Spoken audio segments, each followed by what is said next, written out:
So with that said, I'm going to pass it to Fabio and take it away, man.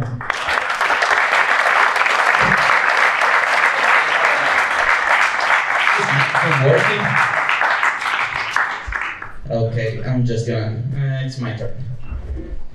Okay, is this microphone working? Can everybody hear me over there? Yeah? Can you hear me without the microphone? Yeah. That's the advantage of being Italian. Can I get the...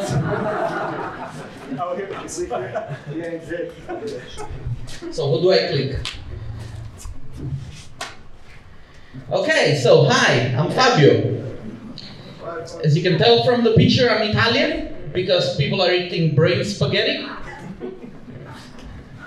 I beg you, laugh now because this is about to get dark. Seriously. Okay, my name is Fabio. I'm a 3D artist, one of the things that I am. And people say that I'm a very funny person. I'm gonna prove it to you. I'm gonna tell you a joke. An archivist artist goes into an Apple store to buy a rendering machine.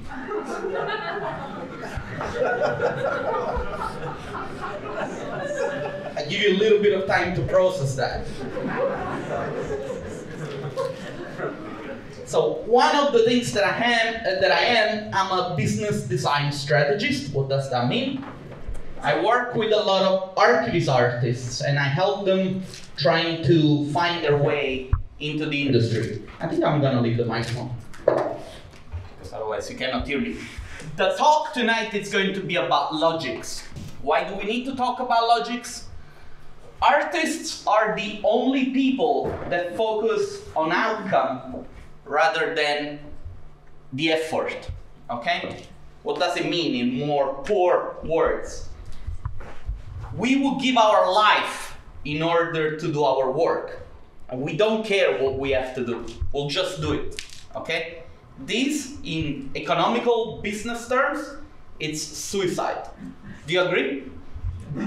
Yes? Great. This is going very well. Every week I set up phone calls with 3 types of companies, people, call them whatever. I define these 3 types as leading companies, what I like to call hustlers, probably this is a little bit too small, and startuppers and wannabes. What is the difference between these 3? Mainly is the amount that they charge for the services that they provide, okay? So a leading company within the framework of a country charge about 10 times the minimum price.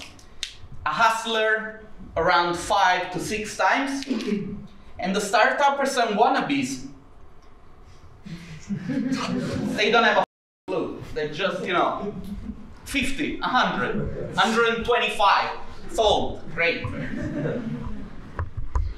Now, let's take a look a little bit, and I apologize, I had no idea that this was so big. Jesus, you made a monster. This is the first year. You guys are doomed. Next year it's gonna be twice as much. But I'll charge you money next time.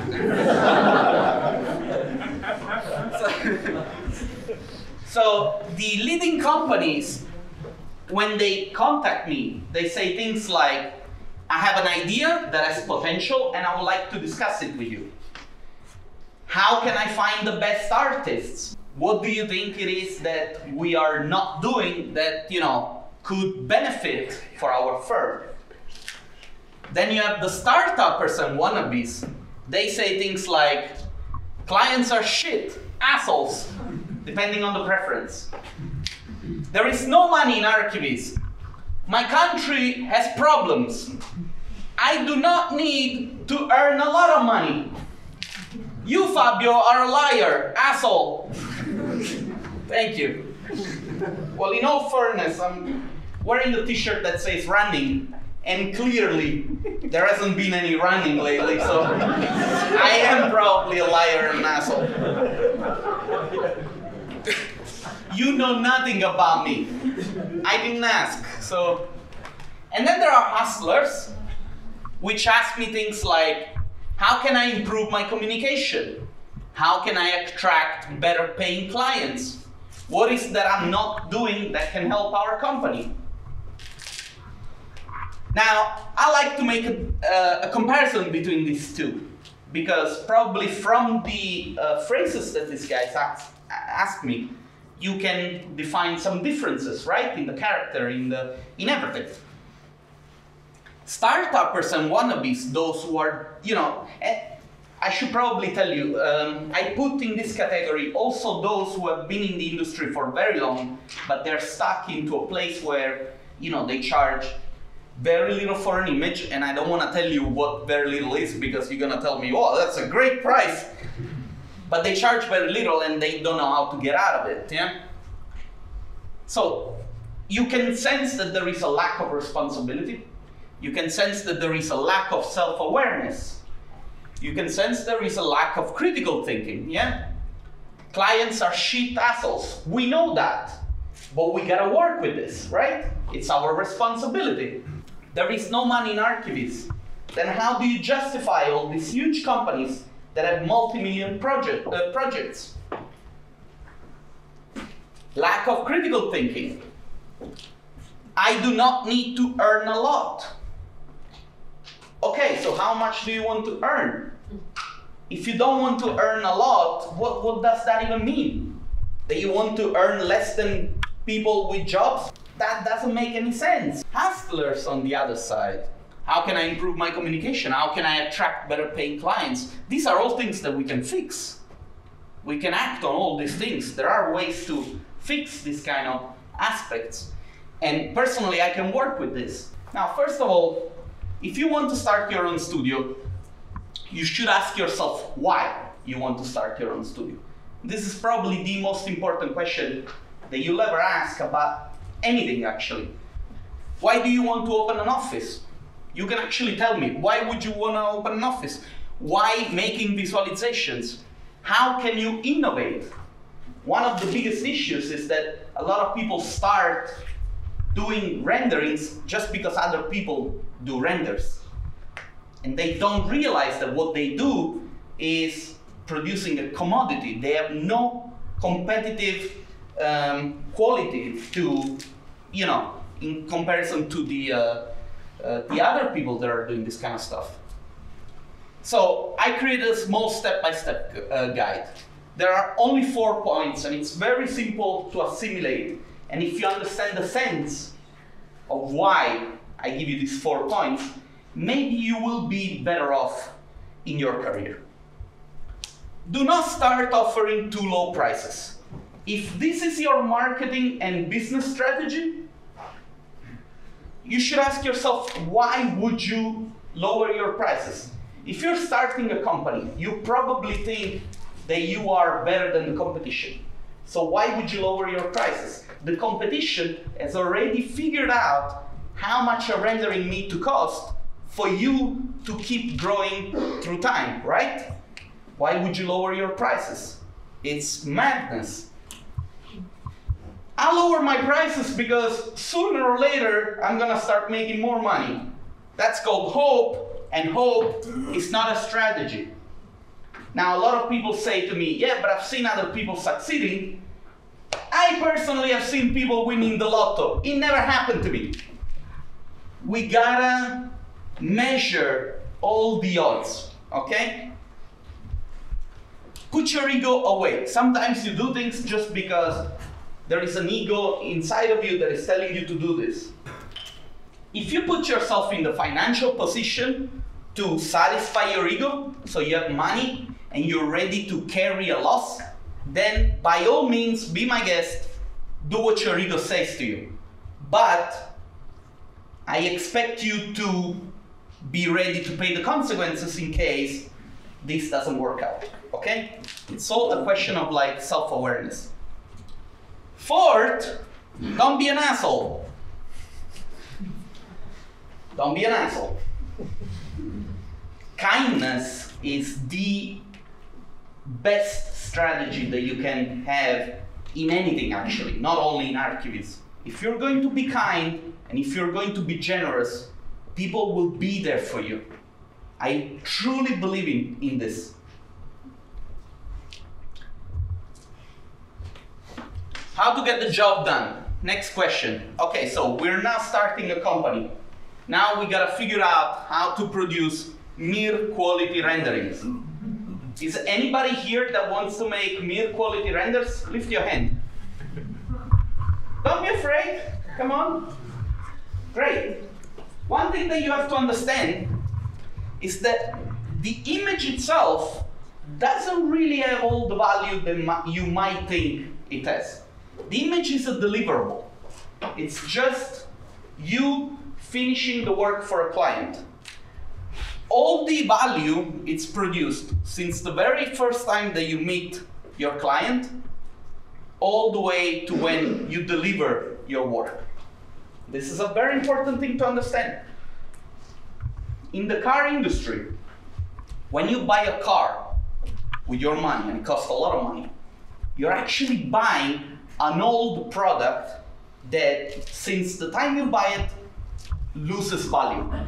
And that's because car manufacturers, they will take your money and they will think of how to sell you another car next year with the money that you gave them for a brand new car, right? Designers should do the exact same thing. There is a research and development phase with which you create value. The image is just a result of a collaboration with the client. Obviously, if you're able to produce an image that is good, it's a point for yourself, because the client might be happy with a very crappy image. Your job is to make sure that when this relationship is over, the client doesn't come back. So how do I start my first business? Now, I'm going to consider two cases. One in which you might be a student, maybe in between jobs, and another one when you're already a professional. If you're a student, start by getting a job in a studio. Or if you don't like it, if you've done it already, ask for freelance positions. Now you might say, in my country there are none of them. Okay, then shift your priorities. If that means that you have to work in a supermarket, and then you have to move to London, and then you have to work in a coffee house in London, and then get a job in a studio in London, that's what you have to do, okay? Nobody owes you anything if you're already a professional. If you want to start your own studio, do it on the side, okay? You don't have to start big. You can start making assets. You can start taking pictures. Try and see how much value you can produce on your own. And I tell you this because a lot of people say, I can do the work that I'm doing in my office already. Why don't I go solo? Because doing pictures is one thing. Finding clients and finding job is another one. Arguably, that's like 95% of the effort. So when you're an artist and you think to make yourself solo, you have achieved only 5% of what you need to achieve in order to be independent. Then obviously you can say, well, I have a couple of clients. Okay, great. But think about it. Also, don't do it. Don't put yourself in the mindset that you're going to quit and then wait to start your own business, because that mindset is gonna get you fired. I guarantee you that. Now, do not think that being an entrepreneur is easy. If you are already working and you're struggling, and trust me, this happens every single day, do not let your ego tie you to the job that you're creating to yourself, okay? If you cannot make enough money with archivists, think of doing something else. I've been a tour guide for 3 years. In the summer, I would go to Norway. I was making, in 3 months, 12,500 euros. It's a lot of money. And because I could not find a job in architecture in Austria, I could not speak the language, so I was struggling. So in the summer, I had to go to Norway to work as a tour guide. I did not like it, and I was dreaming of doing pictures and so on. But that gave me a little bit of money that allowed me to go and do a couple of courses. I met some people at a conference. Then I talked to an architect that was in in Vienna, she got me a job, and that's how it started. You need to think always in economical terms. If just because you want to make pretty pictures, you end up earning less than a woman that works in a supermarket, it doesn't make a lot of sense. Now, I do understand that a lot of people might say, but I don't want to work in a supermarket, Fabio. You go and work in a supermarket. Fine, get another job. There are endless opportunities, guys.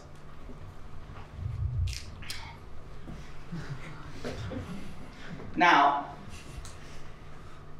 I do a lot of coaching, like I hire people to coach me.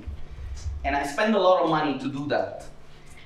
One of the biggest lies that we're sold is that everything is perfect and you should be happy and you should do what you love and make money with it. This is a marketing stunt. It doesn't work like this. What you need to understand is that life sucks, okay? Because the moment you incorporate this in your life, you'll see that your standards will be very low. I came to Serbia, I live in Tel Aviv. We have no pork in Tel Aviv. When I came to Serbia and I went to a restaurant, people here complain that they live in Serbia. I went like, that's how I ate the first night. People ask me all the time, why you're so happy, why you're so positive? And I'm like, man, look, I'm holding the remote. That's the best day of my life. Make the best out of it. Yeah! It really does work. That's the best way to face your challenges. When you go to work and you're depressed, it's because you're reacting to whatever your circumstances are, okay? Your boss maybe is an asshole. You gotta accept that. It's not like you're gonna work for the police and that boss is going to be better. It's not like you're gonna be a lawyer and your clients are going to be better. A job is a job no matter where you go, okay? Do you know I make YouTube videos? Yeah. Okay, this morning I woke up at 5 o'clock to make a video that only 200 people watched. Yippee!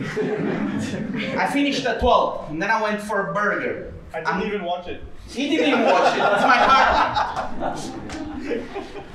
But it's okay, because, you know, it's, I accept it, okay? It's my cross to carry, so to say. Now, Fabio, what the fuck? I want to kill myself. Why did I even come here?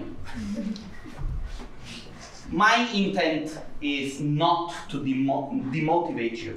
My intent is to give you some of the tools with which you can go home and think of something creative to do.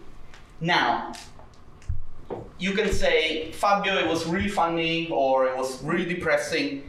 At the end of the day, if you have two people, and there is one person that does something, and there is another person that does nothing, the difference between these two will be the person that does something. So, my suggestion to you is, start think logically. Take all the stuff that I gave you, go home and start doing something. Because the difference between those who do and those who don't do is those who do.